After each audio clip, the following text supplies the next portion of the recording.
Welcome to another Disruptive Discourse video. The two stocks I'm going to talk about in this video are Pacific Biosciences and Illumina. Both stocks have a big weighting in Ark-Invest's genomic ETF.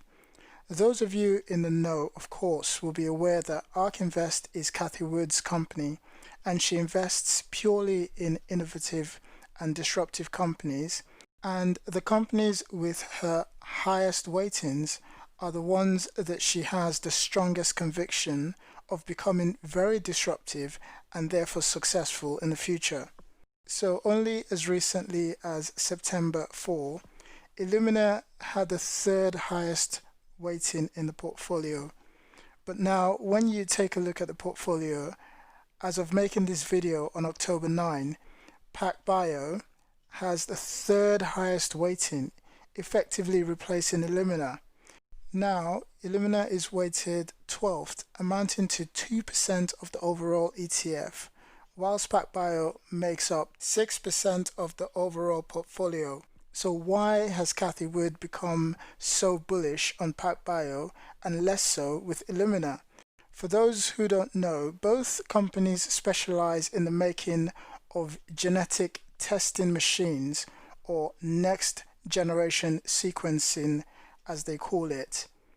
Illumina's sequencing machines are called short read sequences because they read shorts, whereas PackBio's sequences are called long read sequences because they can read long stretches of a gene at one go. To date, Illumina has been the market leader in this area, and their short read sequencing machines are ubiquitous within the genetic testing community worldwide.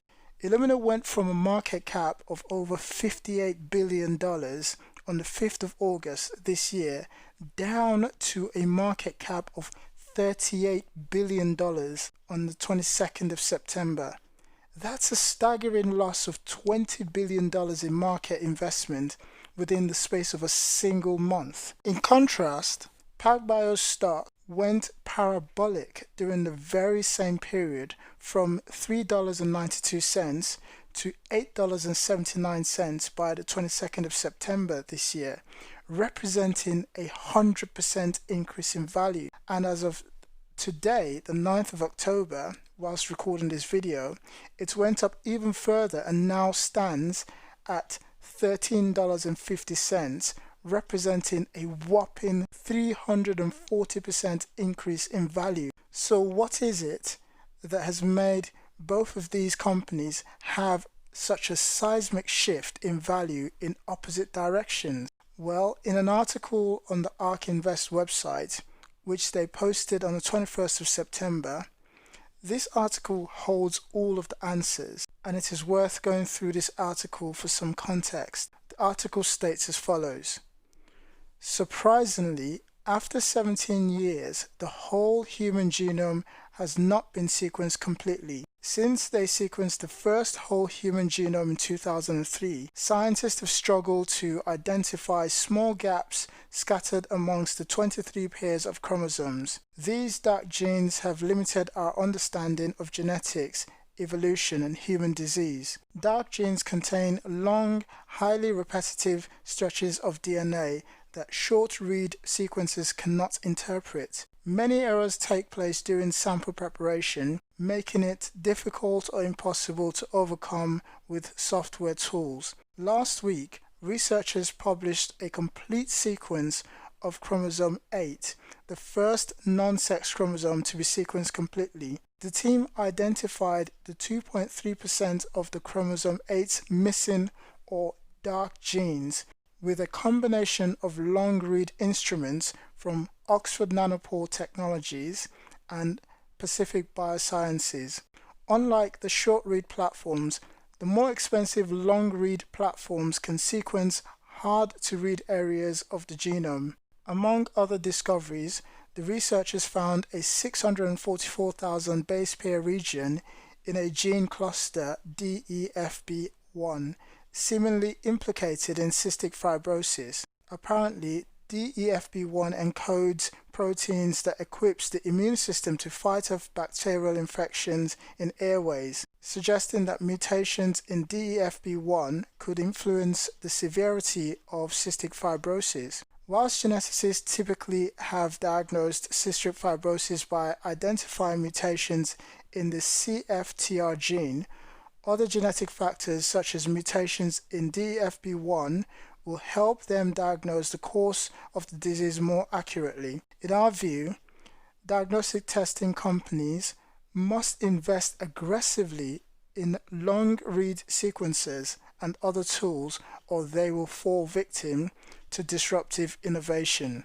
For those who don't know, as I said earlier on, Illumina's sequencing machines are all short-read machines, whilst PackBio and Oxford Nanopore have developed these long-read sequencing machines that are responsible for the breakthrough in this article. So, according to this new research, long-read sequencers have the capacity to be far superior to short-read sequencers, and therefore long-read sequencers are definitely the future.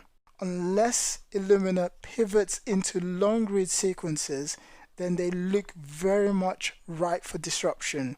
Illumina was expected to announce at its September quarterly earnings call what steps it plans to take to address this gap between short-read and long-read sequencers and maintain market share and dominance, and it appears that the company didn't see long-read sequencers as a threat, hence why investors see it as being at risk of being disrupted. So if you ask me, I would agree with Ark-Invest that Illumina are not taking this threat as seriously as they should, and they're likely to lose market share to PackBio and Oxford Nanopore unless they start to invest in long-read technology. But in all fairness, it isn't all doom and gloom for Illumina, and I remain bullish about Illumina for a completely separate reason, and I will cover that in another video.